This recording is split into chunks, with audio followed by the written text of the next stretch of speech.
திருமண பொருத்தம் பார்க்க வரவங்களுக்கு ஃபர்ஸ்ட் 10க்கு 8 பொருத்தம் 9 பொருத்தம் சொல்லுவாங்க. ஆனா நாங்க பாக்குறது வந்து ராசி, ரஜ்ஜு, யோனி இது 3 முக்கியமா பார்ப்போம். இது 3 இருந்தாலே 9 பொருத்தத்துக்கு சமமாயிடும்.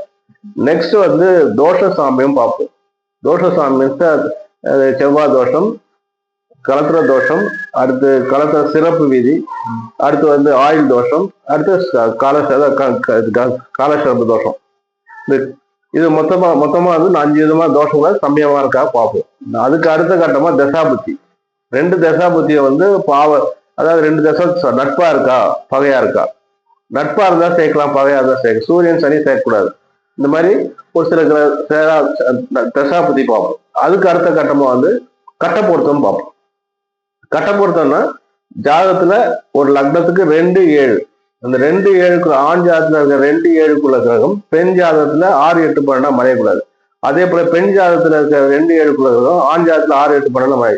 இது வந்து கொண்டு போய் டைவர்ஸ்ல கொண்டு போயிடும். அது பார்ப்போம். இந்த மாதிரி 4 விதமா பார்த்து சொல்லுவோம். இதுவரை நான் பார்த்த ஜாதகம் எல்லாமே பொருத்தம் பார்த்தது எல்லாமே நல்ல தெளிவா தான் கொடுத்தது. நல்ல இது வந்து நல்லா தான் இருக்காங்க. இந்த 4-5 வருஷத்துல ஒரு 50-60 கல்யாணம் நடந்து முடிஞ்சிருக்கு. நல்லா இருக்காங்க, ஒன்றும் பிரச்சனை இல்லை. தேடி வரவங்க நம்ம பதில் தரது கரெக்டா இருக்கும்.